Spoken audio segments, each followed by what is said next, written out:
Lately, I've been finding myself with a problem that I completely let grow out of control, and maybe some of you can relate to this, but I have been hoarding gear.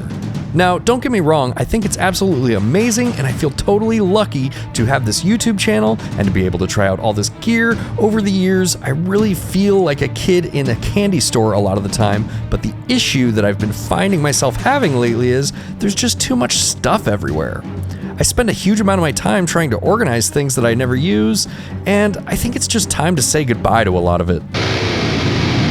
Hey guys, welcome to the channel. If you're new here, my name is Taylor and I need to declutter. Maybe this is something that you guys can relate to, but it is just time to get rid of stuff. So I thought what we would do today, what might be kind of fun, is go through some of the stuff that I'm gonna be listing on my Reverb store. There's a link to that down in the description. And just to take a look back at some of the more fun times that I've had on my channel with this gear and have a little bit of nostalgia before I let it go forever. So we're gonna head over here to my shelf where I keep all the gear that I'm hoarding and start going through it and see if we can't get rid of some of this stuff. So let's do it. Let's start off down here, the Zoom G6. So I've reviewed the Zoom G100 on my channel, and while I thought it was really cool, my main issue with it was just the user interface was not really that intuitive, and it was kind of difficult to use. And you know, you always get comments from people like, well, why don't you just read the manual? Which is my point. If you have to read the manual to figure out how to use it, and it's not intuitive. That's just my opinion.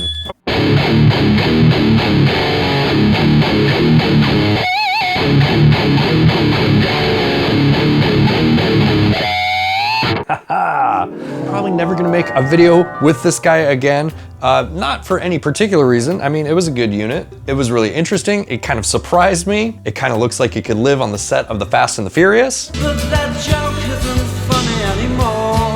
All in all, a good unit, but it is just time for it to go. Let's look at what else we have in here. Now, the Podgo.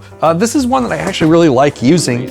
I've had to order it 3 different times from 3 different vendors, and what happened was they kept putting me on back order because apparently these are made overseas and the production could not keep up with the demand. I thought it was kind of interesting that I bought it from multiple sellers that said they were in stock when in fact they were pre-orders. But that's a tangent for another video.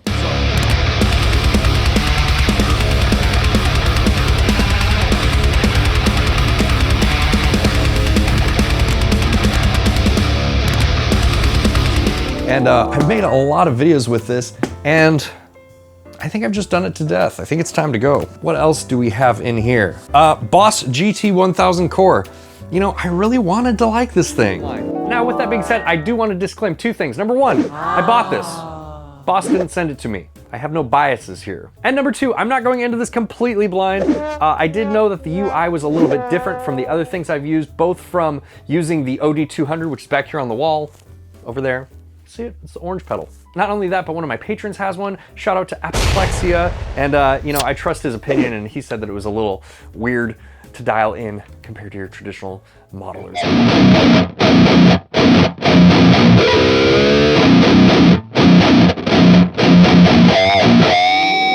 But I just don't vibe with it for whatever reason, so this one has got to go. The Valatin GP100, really, really cool, built like a tank, small little unit. I haven't even plugged this in probably a year. This whole thing's metal. Like, it's really weighty. There's a good weight to this. So here's what it looks like. It's a cool little sleek pedal. The foot pedal feels pretty good. I never use these things though, personally. Mesa Mark IV. To me, those sound backwards. This sounds more like... That sounds more like a Mark IV, and this sounds more like a dual rack. But what do I know?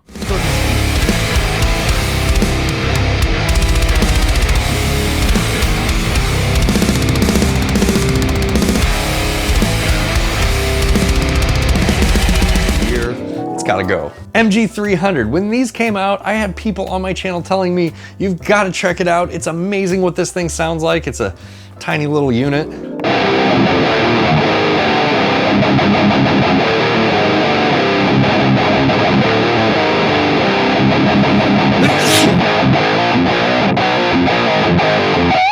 All right, I really like that boost. Just for shits and giggles though, let's throw a tube screamer on it.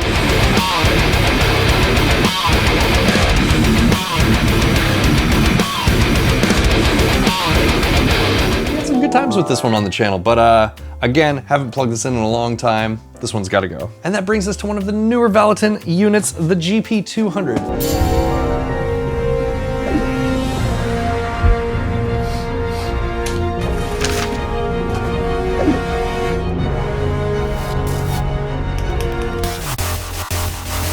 You know what? I should probably put this strap on. Ha! I said strap on. I take myself super seriously and stuff.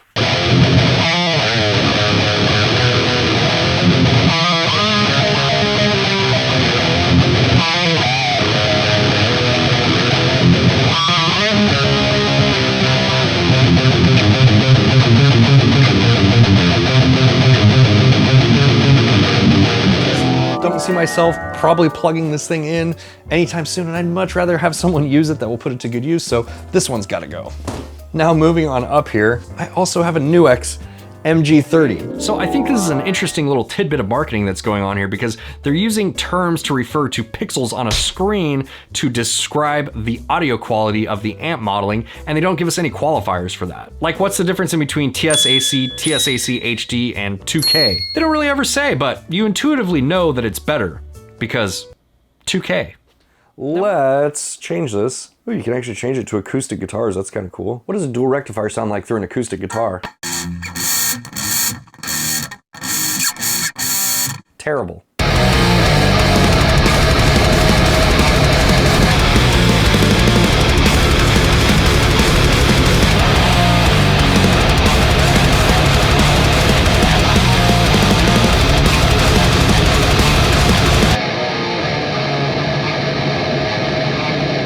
Again, really cool. I really had a good time making videos with this thing, but I really haven't plugged it in since they sent it to me, and it's just time for it to go. All right, now I have some loose modelers. Look at this thing, it's so dusty. It's how long it's been since I plugged it in, but the OG Ampero. You can change it to use your drum machine, so turn your drum machine on and off. This does have a built-in drum machine, if that's a thing that you're into. Cool. The saturation that you get out of it. So here's with the lead on.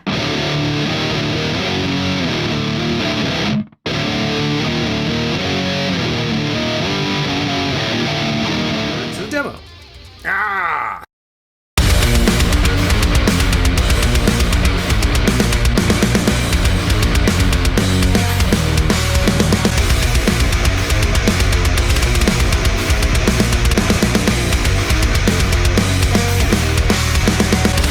But I have an Ampero 2, and I will probably be using that anytime that I want to make any Ampero content here in the future. So, this one's gotta go. The GE250. Love this thing. I actually bought it. 𝗬𝗏 did not send this one to me. I bought this one myself. I can see it. Oh, it's upside down. All right, there you have it. Maybe I don't like the intelligent reducer. Maybe I want to go back to the noise killer. I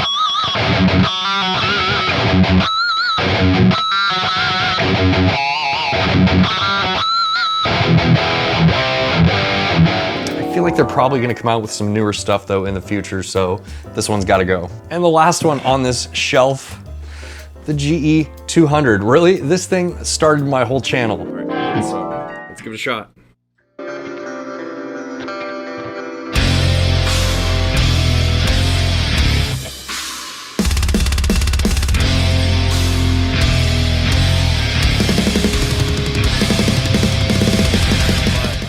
Just for right now, for American Me practice, this definitely gets the job done. And it makes my life a lot easier because I can take my gig bag with this in the pouch into practice. Yeah, it's killer. It's super convenient. To amplifiers. Oh, it's so stupid. Real amps are obviously better. Well, what about if you want to record or play at low volumes? It's called a load box, you chode. Load boxes are kind of expensive. And you know what? Amplifiers are kind of expensive too. You gotta pay if you want good tone. I personally only play through my boutique $50,000 relic vintage Marshall Plexi. Yeah, but you also have to keep up on the maintenance of biasing and retubing your amps periodically, and they're not consistent. Sometimes they change tonally just depending on the humidity in the room or the temperature, or, you know, just getting jostled around in transit. Whatever, poser. I'm gonna pick this out in 2 seconds. All right, I guess. Did I just fart?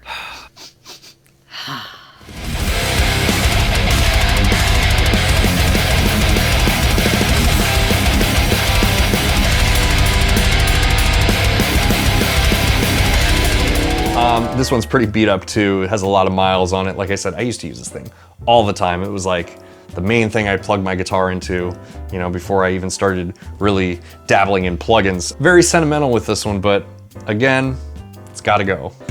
You know, I bought this to make a video with. This is actually one of the first multi-effects, probably actually the first multi-effects unit that I ever owned. And you know, I wanted to make a video with this thing. I think it's pretty cool, but it sounds awful. If it's something you guys still want to see, let me know. I'm still undecided on this one, but you know, I'll wait for your guys' feedback before I decide to do something with this. All right, hopefully you guys have enjoyed me on this journey down memory lane. If you have, make sure to hit the like button. Let me know down in the comments section. If you really like this video, you want to help support the channel, you can check out my Reverb store where I'm listing this stuff, or you know, there's a bunch of other awesome things that you can do to help out down in the description below. And until I see you guys next time, later.